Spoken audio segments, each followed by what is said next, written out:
चलिए जानते हैं देश और दुनिया की आज की काम की सिलेक्टेड महत्वपूर्ण 50 बड़ी खबरों को सिर्फ 10 मिनट में। पर अभी तक इस वीडियो को लाइक नहीं किया तो वीडियो को लाइक कर दीजिए और इस चैनल को सब्सक्राइब कर दीजिए।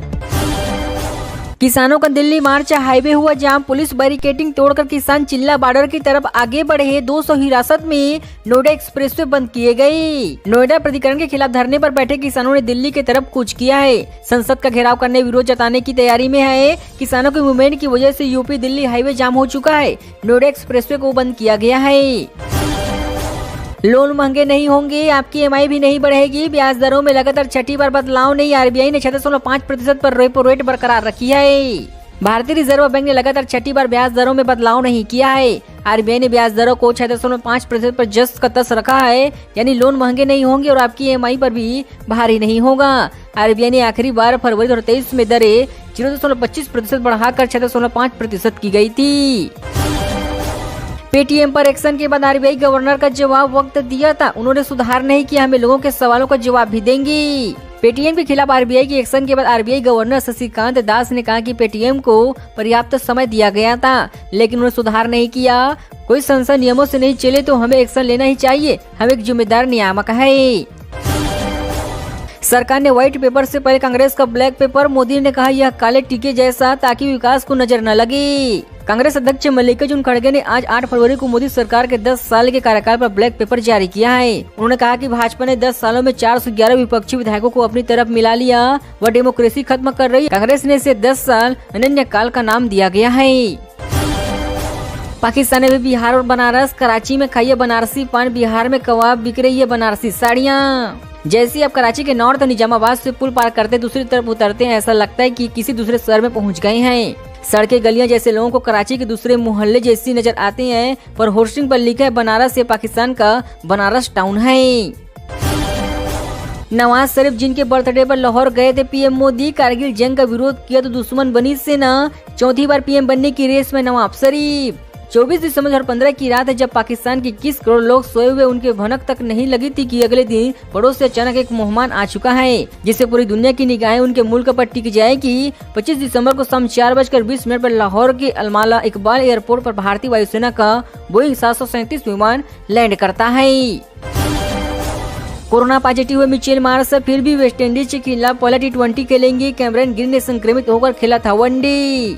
वेस्टइंडीज के खिलाफ 3 T20 मैचों की घरेलू सीरीज से पहले ऑस्ट्रेलिया के कप्तान मिचेल मार्शल कोरोना संक्रमित पाए गए हैं। इसकी पुष्टि क्रिकेट ऑस्ट्रेलिया से गुरुवार को की गई। क्रिकेट ऑस्ट्रेलिया ने कहा कि मार्शल सीरीज में टीम की जिम्मेदारी संभालेंगे। उन्हें मैच के दौरान अलग ड्रेसिंग रूम में रखा जाएगा। इसके साथ ही वह ग्राउंड में खिलाड़ियों से भी दूरी बनाकर रखेंगी।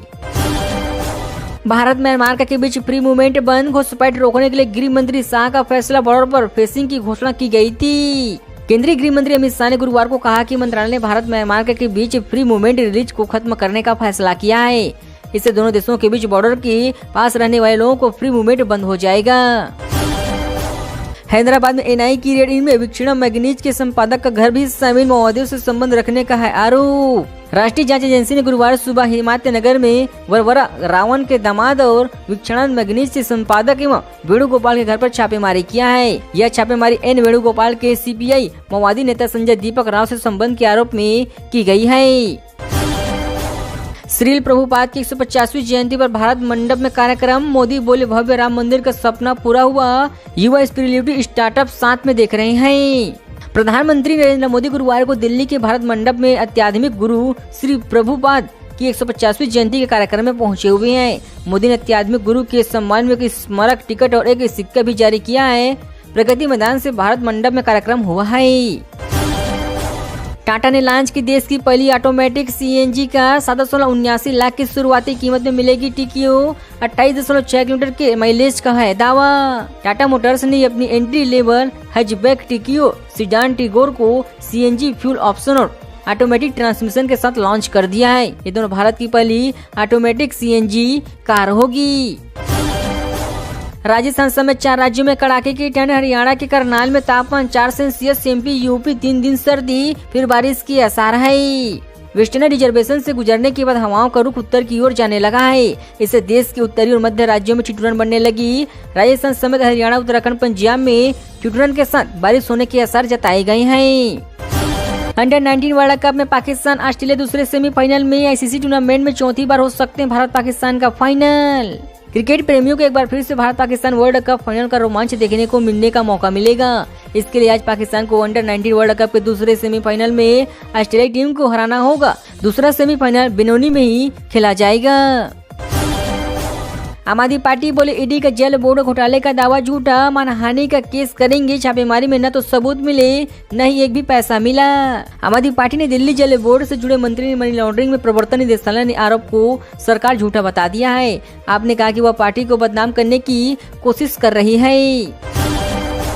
नवजोत सिद्धू का केंद्र सरकार पर हमला, बोले पंजाब में पूरी तरह से कर्नाटक के हक में है, दोनों ही एक टाइटैनिक जहाज का सवार है। पंजाब प्रदेश कांग्रेस कमेटी के पूर्व प्रधान व क्रिकेटर नवजोत सिद्धू ने दिल्ली के जंतर मंतर पर हो रहे प्रदर्शन में कर्नाटक सरकार के हक में आवाज उठाई है। इसके साथ ही केंद्र पर भी हमला किया है कि राज्यों का संघ मिलकर ही केंद्र को बनाता है। यहाँ से एकत्रित पैसे से केंद्र को फंडिंग होती है, तो ऐसे में राज्यों के साथ भेदभाव ठीक नहीं होगा। एक शख्स ने फ्लाइट में रेलवे मिनिस्टर को आइडिया चिपकाया, टिश्यू पेपर पर प्रपोजल लिख कर दिया। लैंडिंग के 6 मिनट बाद ही कॉल आ चुका है।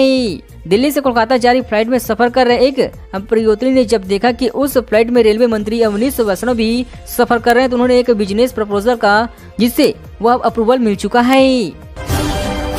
प्रगति मैदान टनल बनाने वाले कंपनी को पीडब्ल्यूडी का नोटिस, दरारों की मरम्मत शुरू करने को कहा, 500 करोड़ रुपए भी वापस मांगी। दिल्ली सरकार के पब्लिक वर्क डिपार्टमेंट ने लार्स एंड टूर्बो कंपनी को नोटिस भेजकर प्रगति मैदान टनल की मरम्मत का काम शुरू करने का आदेश दिया है।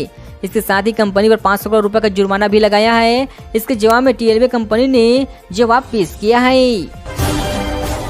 पीएम मोदी बोले प्रार्थना करता हूँ कांग्रेस 40 सीट बचा ले, कहा कमांडर नहीं है तो खड़गे जी खुलकर बोल रही हैं, युवराज का स्टार्टअप लॉन्च ही नहीं हो रहा है। प्रधानमंत्री नरेंद्र मोदी बुधवार को राज्यसभा और राष्ट्रपति के अभिभाषण पर बोल रहे थे। 90 मिनट की स्पीच की शुरुआत उन्होंने कांग्रेस से की और मोदी 3.0 का खत्म किया है।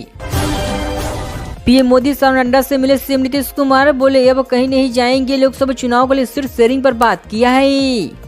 बिहार के मुख्यमंत्री नीतीश कुमार ने बुधवार को पीएम नरेंद्र मोदी से मुलाकात किया है। दोनों के बीच करीब 30 मिनट तक बातचीत हुई। इसके बाद नीतीश कुमार गृह मंत्री अमित शाह और बीजेपी के राष्ट्रीय अध्यक्ष जेपी नड्डा से मुलाकात किया है। रानू साहू की जमानत हाईकोर्ट से खारिज, 22 जुलाई से जेल में बंद है। निलंबित आईएएस पुलिस स्कैम में ईडी से किया था गिरफ्तार। छत्तीसगढ़ की निलंबित आईएएस रानू साहू की जमानत अर्जी हाईकोर्ट से गुरुवार को खारिज कर दी गई है। 7 जनवरी को मामले की सुनवाई के बाद जस्टिस नरेंद्र कुमार व्यास की सिंगल बेंच ने फैसला सुरक्षित रखा था। इस पर आज आदेश जारी किया गया है। एमपी में 3 दिन ठंड का हल्का दौर, फिर बूंदाबांदी। भोपाल इंदौर में रात का तापमान गिरेगा। 15 से ज्यादा शहरों में 10 डिग्री से नीचे तापमान है। मध्य प्रदेश में ठंड का एक और दौर आ चुका है। बुधवार रात प्रदेश के 15 से ज्यादा शहरों में न्यूनतम तापमान गिरकर 10 डिग्री तक आ चुके हैं। 6.8 डिग्री के साथ दतिया की रात सबसे सर्द रही है। भोपाल इंदौर जबलपुर उज्जैन में तापमान में 2 से 3 डिग्री की गिरावट दर्ज की गई है। सरकार ने 10 दिन के लिए तबादलों से रोक हटाई। ग्रेड 3 टीचर के नहीं होंगे ट्रांसफर। पिछले साल 15 जनवरी को लगी थी रोक। तबादलों पर लगे रोक को हटाने का इंतजार कर रहे कर्मचारियों के लिए अच्छी खबर सामने आई है। राज्य सरकार ने गुरुवार को एक आदेश जारी करके 10 दिनों के लिए तबादलों में बैन हटा दिया गया है। अब सभी विभाग नियम बोर्डों में अपनी जरूरत के अनुसार कर्मचारियों के तबादले में 10 से 20 फरवरी के बीच किए जा सकेंगे।